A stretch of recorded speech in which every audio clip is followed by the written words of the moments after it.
Watching some telly recently, I came across the shower principle. And I thought this works really well for windsurfing. Take more showers to become a better windsurfer. Or actually, I can flip that on its head a little bit and explain what I'm about to talk about now.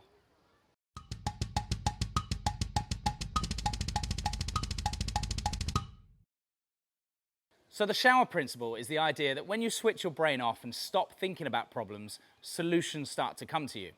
Or when you're distracted about other things, your brain then connects dots that you were trying to make earlier in the day.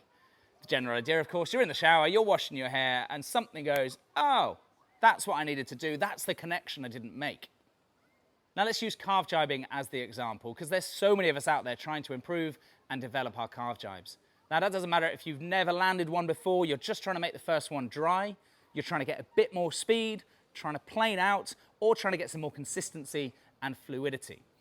I want to distract your brain from thinking about how to do the planing carve gybe midway through and think about other things. Now the easiest way I've got to do that is to stop doing the same gybe. For example, there's two main styles of planing carve gybe, a step gybe or a strap gybe. A step gybe is where you step your feet and then flick the rig after. A strap gybe is where you're still in the front strap when you flick the rig. Then you change your feet after.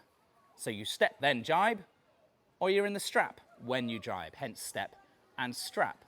And just so we're not being too nitty-picky, strap or strapped to strap, it doesn't matter if you go into the strap after, it's the fact that you're still in the original strap when you flick the rig.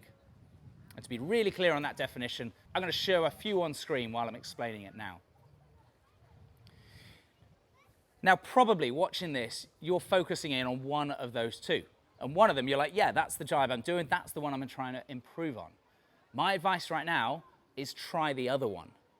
Because when you stop thinking about just doing the same thing and repeating it and changing it and trying to do something in your step gybe, suddenly you make some other connections. The rig flip between the two gybes is slightly different. They both involve sliding the front hand to the front of the boom. They both involve looking for your exit, and they both involve a nice smooth counterbalance as the rig gets rotated.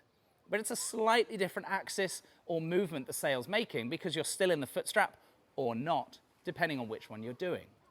The more you're distracted by thinking about doing something different, the more that when you go back to your original one, something will connect together. Now, I'm not trying to be elusive with this or cryptic and saying this is the exact information or this is how. It's small, tiny little movement differences, tiny little placement differences, how you move your hips, how you move your hands, how that sail is rotated away from the balance point, down and whipped back up, that will start to come together. So the more you move away from what you're normally trying to solve, your original problem, step or strap, whichever, when you go back to that problem, you'll start to make those connections. One of the best ways to make these connections is to do whichever gybe you're trying to do. In fact, do both of those gybes in light, non-planing conditions. So the demos you're looking at just now are filmed in somewhere between 6 and 10 knots on a 165 with a center fin and a 5.9 sail. Now, it doesn't have to be exactly that kit, but something big and floaty so you don't have to worry about stability of the board, and something that you would consider maneuverable with your sail. 5.9 that I've got just here is a 5.9 Spy from 0.7.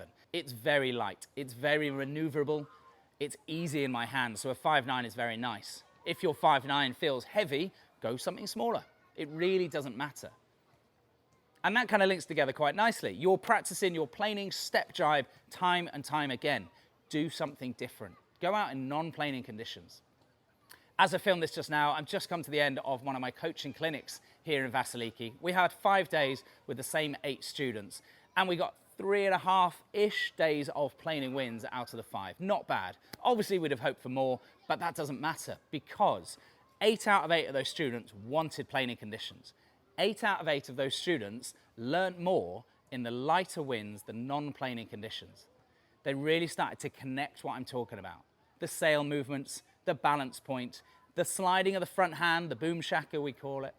Everything made so much more sense in the light winds and 200-ish litre boards that then when we had some wind on the final couple of days, it all came together so well for these students. Their brains just suddenly went, whoa, hold on, shower theory, this makes sense. Do something different, turn your brain off from the original problem, have some fun, because it doesn't matter how old or young you are, we all learn through play and having fun, and then dial it back into that high wind adrenaline stuff. Thanks as always for joining me. Hopefully I'll see you here on the waters of Vasiliki very soon. And do drop me a message. If you're coming here to Vas, coaching clinics, bespoke clinics, group clinics, maybe you're a little group of friends and family and fancy some sessions together. All of my contact details are in the description just down below.